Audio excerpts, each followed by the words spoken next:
Muy buenas noches amigos, bienvenidos a la emisión estelar del Comercio TV. Aquí lo más destacado del día. La Fiscalía General del Estado y el Consejo de la Judicatura informaron sobre amenazas que recibió uno de los jueces que conocen los procesos que se siguen en contra de Jacobo Bucaram Puley. Dichas amenazas habrían sido efectuadas por extranjeros.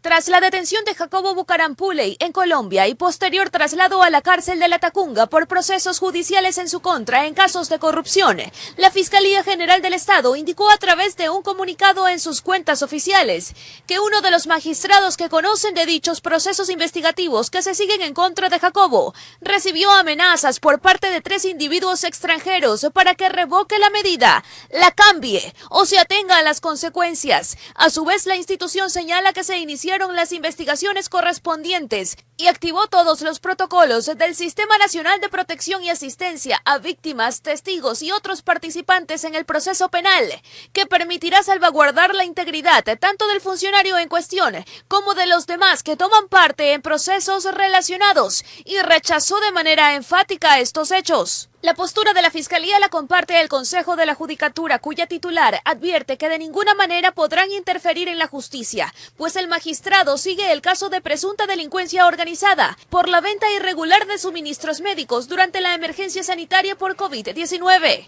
Y por lo tanto hemos activado ya también en este caso el protocolo para seguridad de nuestros jueces. Adicionalmente, el director provincial del Guayas ha facilitado la atención médica al juez, hemos hablado con el juez para mostrarle nuestro total respaldo. Y que no es el primer caso que se reporta en este año en contra de la independencia judicial. Ya han aplicado en varias ocasiones los protocolos para la seguridad de los operadores de justicia. Y en lo que va del 2020, 8 solicitudes, todas han sido gestionadas por el Consejo de la Judicatura con la Policía Nacional y el Ministerio del Interior, quienes proveen de dicha seguridad a las distintas instituciones y autoridades. Las indagaciones continúan para localizar a los implicados, informó Adriana Peralta. Precandidato Andrés Arauz denuncia que el CNE podría anular su postulación. Solicita veedurías de organismos internacionales. Cámaras de Comercio e Industrias piden eliminar las restricciones vehiculares en Quito para reactivar la economía. El mundo ya supera el 1.000.000 de personas fallecidas por coronavirus. América Latina es la región más afectada. Independiente del Valle confirma 4 contagiados de coronavirus. Ahora les contamos que Andrés Arauz, candidato presidencial por el correísmo, asegura que la participación de su binomio para las elecciones del 2021 está en amenaza. Arauz teme que el Consejo Nacional Electoral los anule y no permita que participen en las elecciones del próximo año. Para el candidato a la presidencia de la República por Centro Democrático, Andrés Arauz, las cosas para el reemplazo de su binomio son fáciles. Esto debido a que Rafael Correa no podrá ser su candidato a vicepresidente. Nuestra legislación electoral es clara: si es que hay un candidato que no cumple, se lo debe reemplazar. Sin embargo, dice que en su organización política se sienten amenazados. Esto se debe a varios pronunciamientos que expertos en derecho y hasta el propio vicepresidente del Consejo Nacional Electoral han realizado. Hemos visto pronunciamientos de uno de los miembros del Consejo Nacional Electoral y estamos claros que hay una presión por parte de ciertas autoridades sobre la autoridad electoral para que nos impidan la participación. Pero fuera de ese razonamiento, los entendidos han sostenido más de una vez que es imposible reemplazar la candidatura vicepresidencial por Centro Democrático. Esto debido a que no existe. Jurídicamente, Rafael Correa no ostenta ninguna precandidatura a la vicepresidencia de la República. El Consejo Nacional Electoral inició con el tratamiento de 2 objeciones presentadas por organizaciones políticas. La una es en contra del binomio de Guillermo Lasso, Alfredo Borrero, y la otra contra Andrés Arauz y Rafael Correa. Esto mientras Juntos Podemos inició el trámite de inscripción.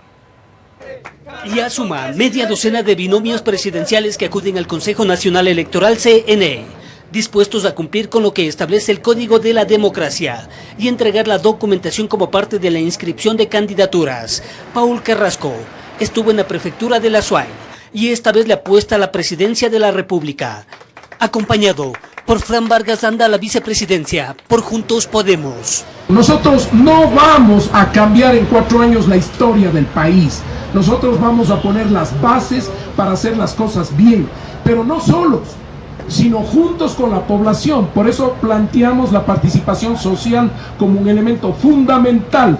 Y vamos a hacer respetar el derecho a la libertad, el derecho a la propiedad privada, el derecho que todos nos merecemos los ecuatorianos, hacer un cambio. Y aquí estamos presentes. Sin embargo, son conscientes que su candidatura no podría progresar porque Podemos fue eliminado por el CNE del registro de partidos y movimientos políticos y está en marcha un recurso que presentaron ante el Tribunal Contencioso Electoral. El Consejo Nacional Electoral, en términos de análisis jurídico, nos ha indicado y hemos hecho el análisis de que se puede inscribir, y así que lo haremos y seguiremos hasta el final. Mientras no exista pronunciamiento de este organismo, Podemos puede continuar en el camino hacia Carondelet. El Tribunal Contencioso Electoral obviamente es la sede jurisdiccional de la función electoral que debe pronunciarse en derechos cuando corresponda. En ese sentido, mientras no exista una resolución en firme, el Consejo Nacional Electoral garantiza que en sede administrativa todos los trámites correspondientes se sigan realizando con absoluta normalidad. Entre tanto, se presentaron objeciones al binomio de Guillermo Lasso y de Andrés Arauz. En contra del binomio de la alianza Creo 21 PSC 6 por la alianza 1-5 Unión por la Esperanza. También se ha presentado en contra del binomio presentado por la alianza 1-5 Unión por la Esperanza, objeción por parte del Movimiento Ecuatoriano Unido, lista 4, el viernes 25 de septiembre de 2020. Al momento corren los plazos para que los objetados presenten la documentación de descargo, informó Héctor Romero. Juan Fernando Velasco renunció a su cargo como ministro de Cultura para empezar la campaña electoral e impulsar su candidatura a la presidencia. El hambre, la violencia, la discriminación. Empezó su discurso recordando las falencias del país y se comprometió a superarlas desde la presidencia. Dijo que busca un Ecuador justo y equitativo, una patria nueva. Esté en juego el futuro de millones de compatriotas y de varias generaciones que quedarían sin ningún tipo de oportunidad. Les invito a sumarse y a comprometerse y acompañarme a cumplir el sueño de ver al Ecuador grande, próspero, con oportunidades, con condiciones de vida dignas. Son las palabras de Juan Fernando Velasco, artista con trayectoria de más de 30 años, que aspira a gobernar desde Carondelet. Su binomio es la empresaria María Fernanda Pesantes. Mil gracias a todos mis colegas, amigos y a todas las personas que en estos años de carrera me han apoyado y dado su cariño. Además anunció su renuncia al Ministerio de Cultura y Patrimonio, en el que se desempeñó durante 1 año y 3 meses, para dedicarse a la campaña electoral de cara a las elecciones del 2021. Ha sido una tarea que he llevado adelante de manera comprometida y honesta, transparente, como debe ser. Velasco pertenece al movimiento político Construye Ecuador. Informó Jorge Salazar. El más reciente acuerdo alcanzado con el Fondo Monetario Internacional podría ratificarse esta semana. La decisión del directorio daría al país $4.000 millones hasta finalizar el año. El pasado 28 de agosto, el presidente Lenín Moreno dio a conocer un nuevo acuerdo alcanzado con el Fondo Monetario Internacional, esta vez de $6.500 millones, que serán destinados a la protección social y reactivación económica. Un mes después se aspira a que este programa sea aprobado por el directorio del multilateral. La reunión podría darse el próximo 30 de septiembre. Yo creería que lo que va a hacer el directorio del fondo en estos días es simplemente formalizar algo que ya se acordó.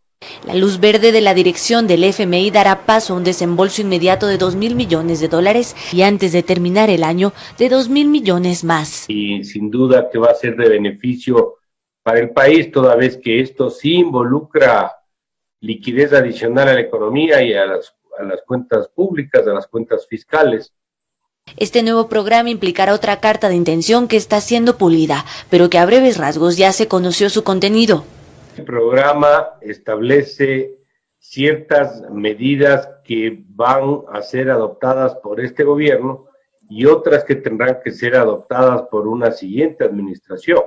Se habla también nuevamente de reducción de gastos, no solo corrientes, sino también de capital, algo muy duro para el país, y también se habla de reformas tributarias integrales. Por otro lado, los expertos sugieren que la situación política actual del ministro de Finanzas, arquitecto de estos acuerdos con el FMI, no tendrían implicaciones en la decisión del multilateral. La reunión ya de directorio, donde se pone el sello, está acabándose, finalizándose la carta final, ¿no es cierto?, de compromisos. No me parece que el tiempo le va a dar como para que esto genere suficiente ruido para que no se avance con este proceso. Desde los años 80, Ecuador alcanzó 13 acuerdos con el Fondo Monetario Internacional, pero solamente 3 de estos cumplieron los compromisos, informó Carolina Basante. En la Asamblea continúa el malestar por el veto total al Código de la Salud. Los miembros de la Comisión Legislativa, que terminaron de construir la extensa norma, rechazaron la decisión del Ejecutivo y se lo reprocharon al ministro de Salud, Juan Carlos Ceballos. El trago amargo del veto total al Código de la Salud no termina de pasar en la Asamblea, mucho menos entre los miembros de la Comisión de Salud. Da tristeza saber que el Ejecutivo en menos de 2-3 días han botado al tacho de la basura un trabajo que costó mucho esfuerzo. Me dijeron recientemente, oye, eran tan ignorantes los que estuvieron construyendo el Código de la Salud que ni siquiera un artículo sirvió. Los comisionados que terminaron de construir el proyecto de ley que se configuró a lo largo de 8 años tenían la expectativa de un veto parcial. La objeción total les cayó como un balde de agua fría. Una semana antes nos reunimos con el Ministerio de Salud, justamente para analizar la posibilidad de este veto. Y las únicas observaciones que tenía el Ministerio de Salud con este ministro actual fueron 22 artículos. Ni siquiera estaban contemplados los artículos que de alguna manera generaron polémica.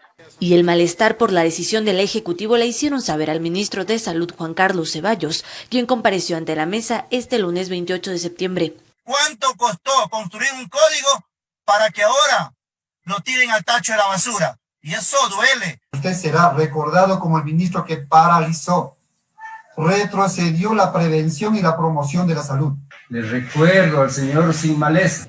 Los asambleístas insisten en que el Código de Salud era una necesidad que ahora deberá subsanarse a través de normativas menores. Esto mientras se pueda volver a tramitar la norma, que será en un año exactamente. Lamentablemente la ley no nos permite nosotros ya topar este proyecto, este Código Orgánico de la Salud. Será una nueva asamblea la que tenga que trabajar. Informó Carolina Basante. Por otro lado, el presidente del Consejo de Participación Ciudadana y Control Social, Cristian Cruz, compareció ante la Comisión de Fiscalización de la Asamblea Nacional por el juicio político que se sigue en su contra debido a la obtención presuntamente irregular de su carné de discapacidad. Cruz, en su defensa, defendió que su carné es legal y legítimo. La sesión de la comisión todavía está en desarrollo. Al cumplirse 15 días sin estado de excepción, Ecuador supera los 134.900 casos de COVID-19 y Quito se mantiene como la primera ciudad del país con el mayor número de contagios. El irrespeto ciudadano preocupa a las autoridades. Este último fin de semana se registraron 516 aglomeraciones a escala nacional. Ecuador enfrenta la pandemia sin estado de excepción y con las reglas de cada municipio. Según los datos oficiales, la curva de contagios por el COVID-19 se mantiene en ascenso. El 14 de septiembre se reportaron 118.911 casos y este lunes 134.965 positivos, un incremento de 16.000 contagios a escala nacional en los últimos 15 días. Pronosticamos es que puede haber un incremento, pero no tan importante, tan explosivo como se esperaría. Es decir, que el riesgo sigue latente y el virus gana más terreno. La capital, por ejemplo, se ha mantenido por varias semanas como la primera ciudad que concentra más casos del país, superando los 35.600. Le sigue Guayaquil con 13.948. En la capital, pues existe menos levantamientos de cadáveres, 14 espacios al momento en unidades de cuidado intensivo, o sea, seguimos con problemas en el sistema sanitario. Las reuniones del COE Nacional y COE Cantonal de Quito se mantienen. Antes 7 parroquias presentaban más casos, ahora se suman 9 parroquias rurales a la lista, en las cuales se reforzarán los controles operativos y sanitarios. El 38% de las parroquias a medir son parroquias rurales, lo que esto se está expandiendo hacia la ruralidad. Pero ¿cómo ha sido el comportamiento ciudadano sin el estado de excepción? En este último fin de semana se reportaron 519 aglomeraciones en el país. Quito lleva la delantera por inconductas. Hay un incremento a 1.376, hay un incremento a nivel nacional del 15%, y Quito presenta un incremento del 12%. El ambiente político ha influenciado en las aglomeraciones. 104 manifestaciones e inscripción de candidatos con gran número de personas. Sin respetar las medidas de bioseguridad, sin respetar el distanciamiento social, y eso también nos aumenta los datos de aglomeraciones. Cifras de fiestas sociales, libadores en la vía pública tienen un ligero descenso. En esta nueva normalidad, las medidas de bioseguridad se deben reforzar para evitar un contagio. Informó Priscila Cadena. Empresarios se reunieron con concejales de Quito para pedir que se deje sin efecto las medidas de restricción vehicular. Sin embargo, desde el municipio de Quito se ratifica que la circulación para octubre sería igual que la de septiembre. Representantes en este momento de la pequeña y mediana industria. Los empresarios se reunieron este lunes con los concejales del Distrito Metropolitano de Quito para solicitar se deje sin efecto las restricciones de movilidad. De los 21 concejales solo estuvieron presentes 5. De su lado, los empresarios fueron enfáticos en su pedido: levantar las restricciones vehiculares para levantar la economía, dicen. Déjenos trabajar. Pablo Zambrano, de la Cámara de Industrias, se mostró preocupado por las proyecciones a futuro tras la pandemia. Dijo que Quito es la ciudad más golpeada en materia económica. Hemos dejado de vender más de 10.500 millones de dólares. Pero les recuerdo que en el año 1999 la economía decreció al 4.5%. Esta vez va a ser casi el triple. Alejandro Martínez, representante de los exportadores, también se sumó a los inconvenientes, esta vez por los salvoconductos. Somos 120.000 personas que trabajamos a lo largo de toda la sierra y costa del Ecuador con la única intención de poder exportar diariamente a través del aeropuerto de Quito.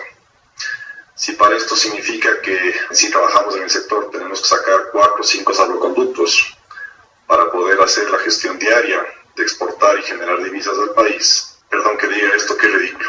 Qué absurdo. De su lado, los concejales presentes, Bernardo Abad, Eduardo del Pozo y Mario Granda, aseguraron que se buscará que los empresarios sean recibidos en una próxima sesión del Consejo para analizar la propuesta. Obviamente la restricción vehicular está afectando la productividad. Es así como se van sumando voces, esta vez los empresarios, para que se dé de baja la resolución 060 con respecto al plan de restricción vehicular para los automotores particulares. Sin embargo, un poco más tarde, mediante la resolución 065, el alcalde de Quito, Jorge Yunda, anunció que para el mes de octubre no habrá cambios a la restricción vehicular que rige actualmente en la ciudad. Esto significa que la circulación será de la siguiente manera: lunes, miércoles y viernes podrán circular los vehículos cuyas placas finalizan en número impar, mientras que los martes, jueves y sábado, los vehículos cuyas placas finalizan en número par. Los domingos, todos los vehículos podrán circular. Con esta nueva medida, el alcalde de la capital, Jorge Yunda, descarta la idea de la alternabilidad por placas. Informó Marilyn Jaramillo. Mientras que el cantón Rumiñahui levantó la restricción de movilidad vehicular, otras localidades cercanas a Quito analizan cambios en la medida para evitar confusión en los conductores y permitir la reactivación económica de Pichincha. Rumiñahui es el primer cantón de la provincia de Pichincha que levantó la restricción vehicular. La medida entró en vigencia desde este lunes 28 de septiembre. En consecuencia, los vehículos pueden transitar las 24 horas del día. Según el alcalde del cantón, Wilfrido Carrera, la decisión se tomó para reactivar la economía de la localidad. La decisión fue fundamentalmente con el afán de dar mayor espacio a la actividad comercial. Pero ¿qué pasa si los vehículos se movilizan desde este cantón hacia Quito? Deben ajustarse al plan Hoy Circula con restricción de placas par o impare. Los días que pueden llegar con sus autos o no lo pueden hacer. Eso hemos convivido ya con esa normativa que tiene la capital de la República. En Mejía, otro cantón aledaño a Quito, aún se analizan cambios a la medida de circulación. Cerca de 22.000 personas de esa localidad diariamente se movilizan hacia la capital para sus actividades laborales. En el momento nos ha estado funcionando muy bien el estar los placa impar y la placa para como está Quito en el mes de septiembre, entonces no hemos tenido ningún inconveniente. En Cayambe, sus autoridades aseguran que la medida de restricción vehicular será revisada únicamente cuando se estabilice la curva de contagios. Conforme vayamos aplanando la curva de contagio en Cayambe, nosotros tomaremos las medidas de apertura o de reapertura. El objetivo, asegura el alcalde Guillermo Churuchumbi, es que las acciones sean tomadas en conjunto para evitar confusiones y que pueda permitir la reactivación económica de la provincia. Mantener mecanismos de coordinación, de complementariedad, para que no podamos chocar en las restricciones vehiculares. Informó Priscila Cadena. La Intendencia de Policía, Comisaría y Agencia de Regulación y Control ejecutan constantes operativos de control de precios del gas doméstico en Quito. Esto tras denuncias ciudadanas de presunta especulación y escasez del producto. Luego que el pasado viernes el presidente Lenín Moreno emitiera el decreto ejecutivo 1158, con el cual se libera la importación de los combustibles, las denuncias ciudadanas en torno a la especulación en el precio del gas de uso doméstico empezaron a registrarse. Por ello, Intendencia, Comisaría, Agencia de Regulación y Control ARCH, así como Policía Nacional, ejecutan operativos simultáneos en toda la provincia de Pichincha. No hemos tenido en este momento sanciones, no hemos tenido en estos días sanciones, tenemos denuncias de los ciudadanos, pero estamos trabajando en esto. Autoridades recuerdan que la liberación de la importación de los combustibles está destinada al sector productivo, por lo cual no toca el subsidio del GLP y tampoco el combustible para el sector automotor. No toca el precio oficial, que es $1.60 del gas doméstico, ni tampoco el combustible, como dice la gasolina. Múltiples distribuidoras de gas fueron inspeccionadas en el norte de la capital. Según los clientes, la venta ha sido normal y no han detectado escasez de producto. El precio normal, sí, aquí siempre han vendido el precio normal. No hay desabastecimiento. Hay hasta un excedente de gas todos los días. Están cerrados los restaurantes, entonces hay menos consumo de gas. Esto también fue corroborado por las autoridades durante los operativos. No hay desabastecimiento. Estuvimos el fin de semana en Machachi, el cual abastece a todo el Cantón Quito, pero no existe desabastecimiento. Sin embargo, lo que sí denunciaron los ciudadanos es que algunos establecimientos prefieren no vender el producto por unidad a la ciudadanía, con el fin de vender mayores cantidades a los camiones que distribuyen puerta a puerta.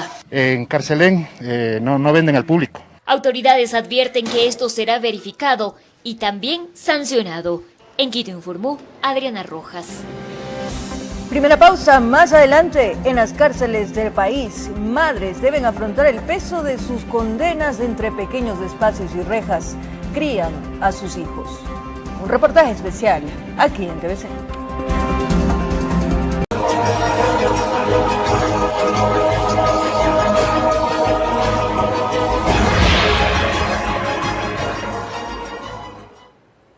Como lo anunciamos, en la cárcel de Chillogallo hay madres que deben afrontar el peso de sus condenas, pues ahí, entre pequeños espacios y rejas, crían a sus hijos mientras cumplen una sentencia.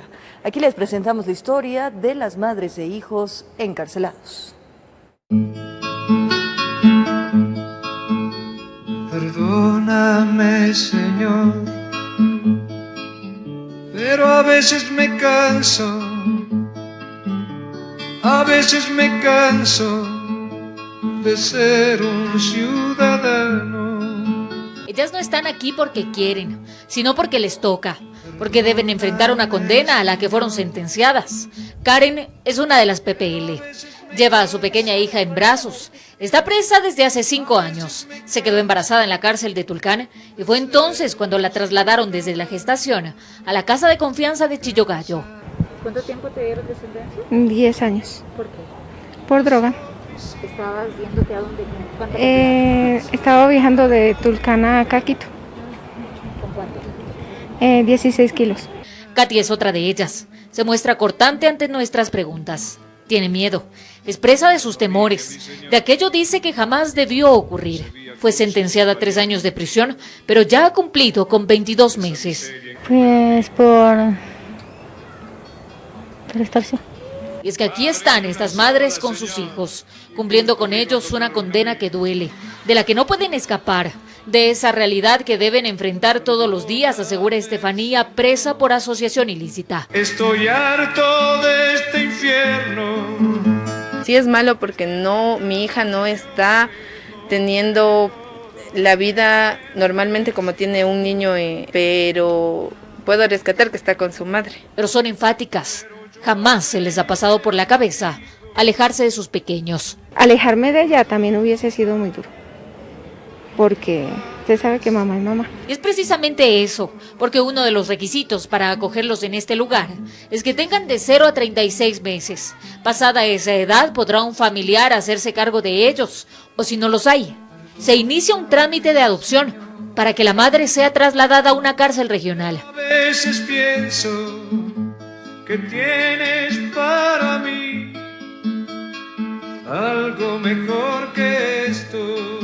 Tengo aquí mamitas que tienen delitos desde robo hasta asesinato, desde asociación ilícita hasta tráfico de drogas. Aquí dentro se guarda absoluto recelo de lo que sucede, pues se busca precautelar por todos los modos la seguridad de los pequeños y de las madres. Desde que empezó la pandemia en marzo no reciben visitas, pues el temor a un nuevo brote está latente. Pero de los 17 casos están ya dadas de alta, nos falta el alta de 3 personas. Aquí hay espacios dedicados para ellos, para que aprendan y no sientan lo duro, lo difícil de la vida, para que sean felices mientras puedan con sus madres, mientras todos pagan por una condena que les puso la vida. Informó Marilyn Jaramillo. Ahora les contamos que un ciudadano extranjero se entregó a la justicia tras confesar haber estrangulado a su conviviente en el norte de Guayaquil. El crimen se cometió delante de 2 menores de edad.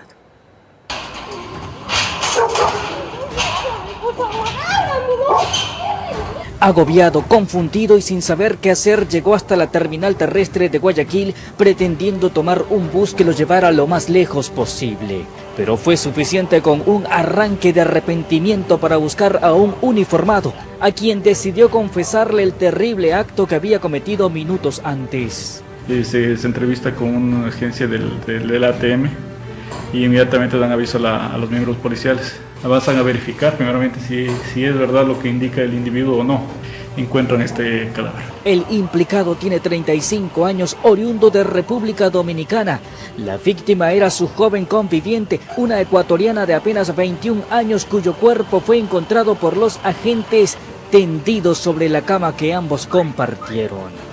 Por versión del mismo indica que le estrangula con las propias manos. Entonces eso es lo que nos señala, y igualmente la víctima tiene esas características en el cuello. El crimen ocurrió en el bloque 4 de Bastión Popular Norte de Guayaquil. En el barrio todos recuerdan con cariño a las 2 personas.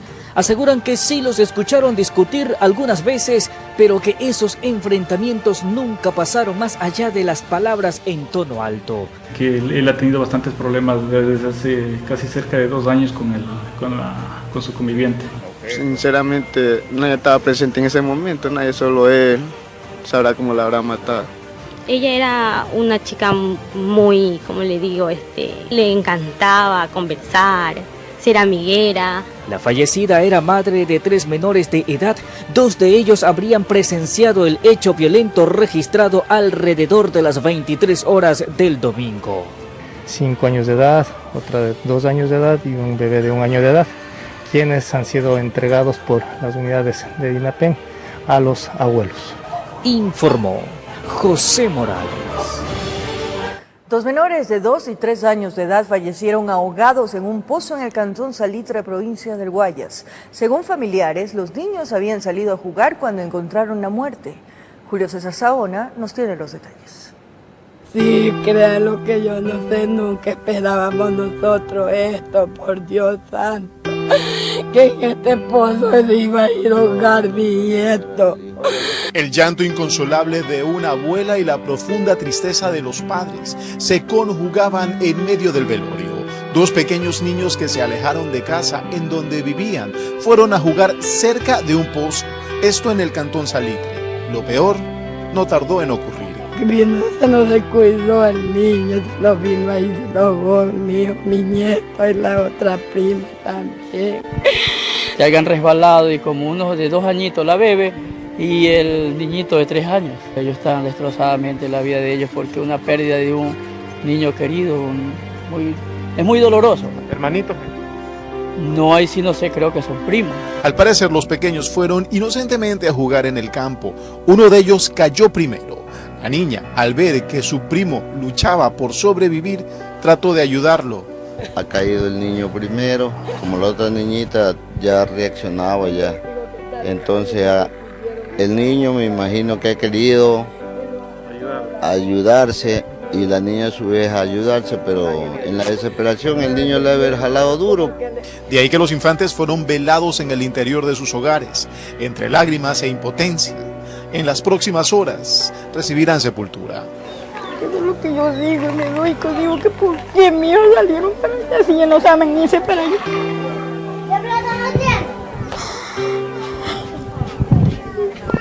Informó Julio César Saona. Uniformados del distrito de la policía de Tumbaco evitaron que una mujer salte desde el nuevo puente del río Chiche. La joven de 26 años de edad buscó acabar con sus problemas terrenales a más de 200 metros de profundidad. En medio de la oscuridad, cuando circulaban cumpliendo con el patrullaje nocturno, uno de los policías observó una silueta al filo mismo de las barandas. Al descender del vehículo confirmaron que no era un fantasma, era una persona de carne y hueso que antes de lanzarse como que lo meditó, y fue en ese preciso momento cuando uno de los uniformados logró sostenerla. En el lugar podemos observar una señorita de 26 años de edad que se encontraba en el límite del puente hacia el abismo.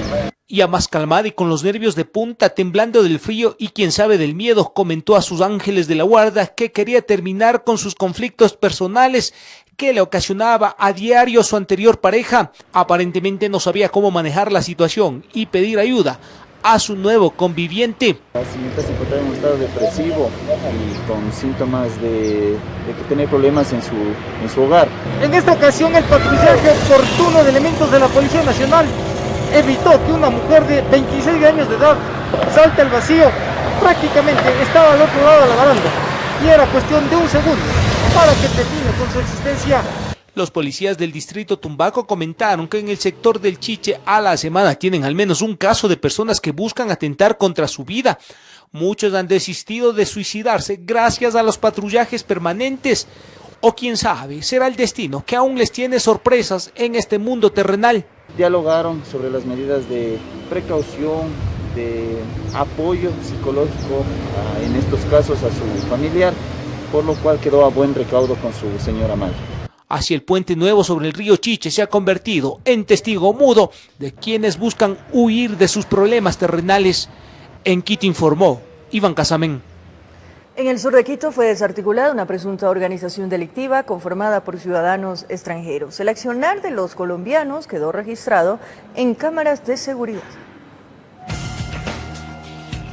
En estos tiempos poco o nada les asusta o detiene el accionar de los delincuentes los circuitos cerrados de televisión. A pesar que saben que existen cámaras, no dudan en trepar paredes. Muchos prácticamente se han convertido en los Spider-Man criollos, esos que para ingresar por las ventanas necesitan apenas un impulso de sus amigos trasnochadores. Este robo fue registrado en Guamaní. Los delincuentes se demoran 3 minutos en visitar casa ajena. Logró desarticular una organización delictiva que se dedicaba al robo de domicilios, cuyo modus operandi era el escalamiento.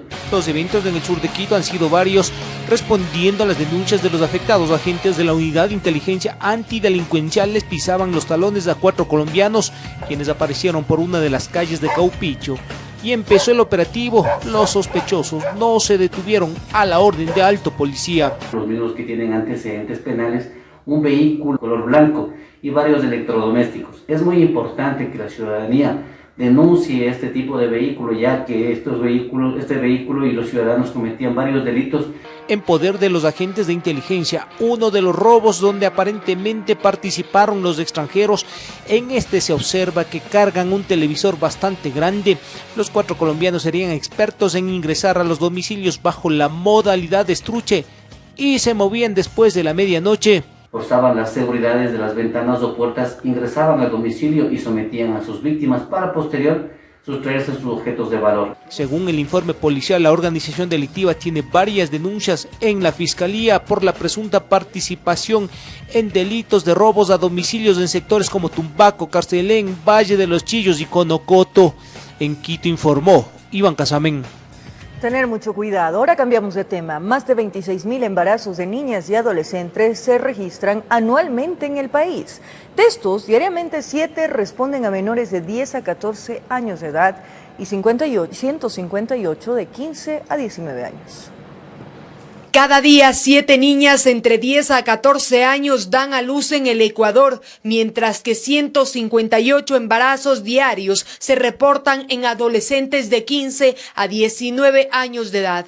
Las cifras levantadas por el Consejo de Protección de Derechos del Guayas y difundidas por la Fundación World Vision son alarmantes. Esto quiere decir que las niñas y adolescentes de nuestro país están siendo abusadas sexualmente en sus propios hogares. Muchos de estos casos no son denunciados. La misma familia rechaza el hecho de que la denuncia se haga a un familiar o a alguien conocido o autoridad dentro de sus comunidades.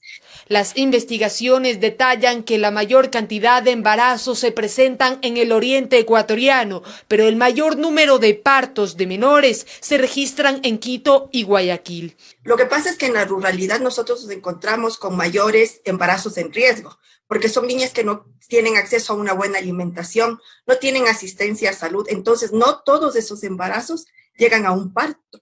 ¿Sí? O no son asistidos en una casa de salud donde se pueda hacer un registro de esos niños nacidos. Anualmente se superan los 26.000 embarazos en niñas y adolescentes.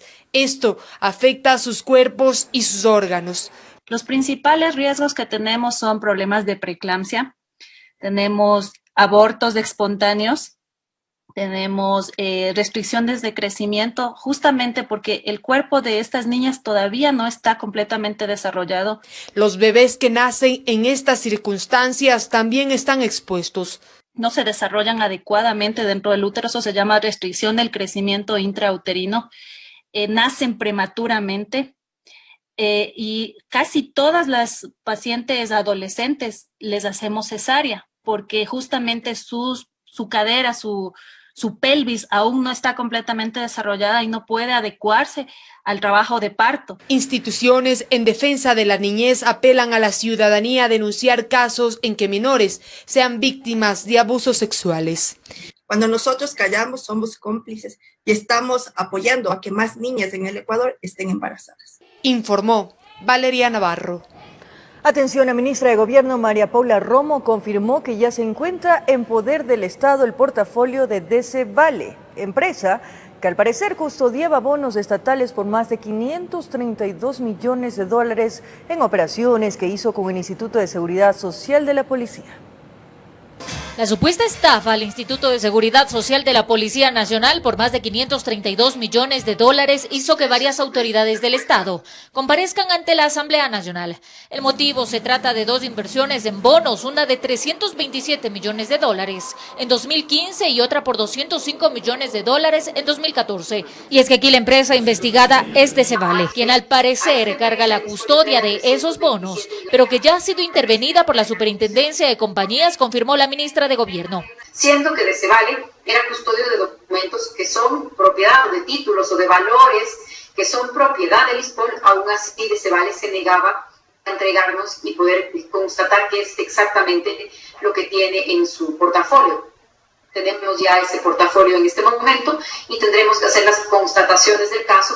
Con esto avanzarán las investigaciones para determinar por qué Decevale tenía bonos del Estado en su custodia. Pero una de nuestras preocupaciones es precisamente que si se trata de bonos del Estado ecuatoriano no deberían estar en custodia de Decevale, sino de DCB, que es el custodio del Banco Central del Ecuador. Así que no se explicaría de ninguna manera, o al menos nosotros no le vemos ninguna explicación. Ambas operaciones fueron hechas con empresas domiciliadas en Panamá. Al momento se está trabajando para determinar además responsabilidades tanto en directivos del ISPOL como en autoridades. ¿Qué es lo que se tiene que hacer para la recuperación de estos recursos y para prevenir que esto no vaya a contagiar el resto del sistema? Informó Marilyn Jaramillo. 15 barrios al sur de la capital sufrieron inundaciones de agua lluvia. El ECU 911 recibió 32 reportes de acumulaciones. El redondel del Quicentro Sur fue uno de los puntos más afectados, mientras que el INAMI informó sobre precipitaciones acompañadas de tormentas eléctricas. La intensidad de las lluvias durante la tarde de este lunes en la capital de la República causó 32 reportes de inundaciones y acumulación de agua, receptadas por el Servicio Integrado de Seguridad ECU 911. Mientras que el Instituto Nacional de Meteorología e Hidrología INAMI informó sobre el registro de precipitaciones acompañadas de descargas eléctricas. Amplio sistema convectivo sobre la ciudad de Quito origina fuertes lluvias, alta densidad de descargas eléctricas y granizo. En las siguientes horas, este sistema se disipará. Sin embargo, las precipitaciones continuarán durante esta tarde. En esta ocasión, el sur de la urbe se vio mayoritariamente afectado por el temporal. 15 barrios como Santa Rita, Chillogallo, Nueva Aurora, El Tránsito, Lucha de los Pobres, entre otros, sufrieron estancamiento de agua. El redondel del Quicentro Sur se convirtió por algunas horas en una piscina con olas debido al movimiento que generaba el tránsito vehicular. Hasta este sector se desplazó una unidad de bomberos para realizar la limpieza de sumideros y permitir el desfogue. Videos proporcionados por el ECU mostraron además acumulación de lluvia entre la intersección de las calles Rumichaca y Morán Valverde, de igual forma en la Picoasa y Caluma, y en la Morán Valverde y Mariscal Sucre. Las calles alrededor del estadio del Aucas registraron unos centímetros de agua, mientras que las calzadas lucieron un color blanquecino a causa del granizo acumulado. La avenida Simón Bolívar en el sector de la Argelia fue otro de los puntos en los cuales se observó granizo, y en otro tramo de la misma calle se pudo ver en cambio el colapso de una alcantarilla. Informó Paola Castillo.